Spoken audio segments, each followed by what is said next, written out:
ரிஷபம் அப்படின்னாலே சுக்கிரன் இல்லையா, இவங்கெல்லாம் வெள்ளிக்கிழமை லக்ஷ்மி நாராயண பூஜை அப்படிங்கிறத வந்து வாரம் கரெக்டாக பண்ணணும். அதாவது கடன் அடைக்கணும் அப்படின்னு சொல்லி கரெக்டாக பண்ணணும். தங்கம் சேர்க்கறத விட வெள்ளி சேர்க்கணும்.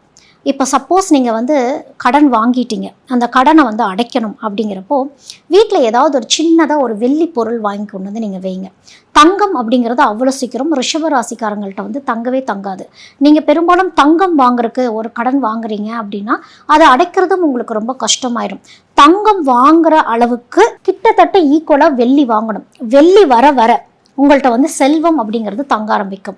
அப்போ நீங்கள்லாம் வந்து வெள்ளிக்கிழமை லக்ஷ்மி நாராயண பூஜை பண்ணுறது, வெள்ளிக்கிழமை லக்ஷ்மி நாராயணர் சமேதமாக இருக்கக்கூடிய, அதாவது கணவன் மனைவி சேர்ந்து இருக்கக்கூடிய ஸ்தலங்களுக்கு போய் வழிபாடு பண்ணுறது, பெருமாள் வழிபாடு, பெருமாளும் கூட லக்ஷ்மி, சிங்கப்பெருமாள் வழிபாடு, சிங்கப்பெருமாள் லக்ஷ்மி இருக்கக்கூடிய வழிபாடு, இந்த மாதிரி வழிபாட்டு ஸ்தலங்களில் போய் நீங்கள் வழிபாடு பண்ண ஒரு செவ்வாய்க்கிழமையாக பார்த்து கொஞ்சம் அமௌண்ட்டு நீங்கள் வந்து திருப்பி கொடுக்குற மாதிரி ஒரு ஹேபிட் அப்படிங்கிறத வச்சுக்கணும்.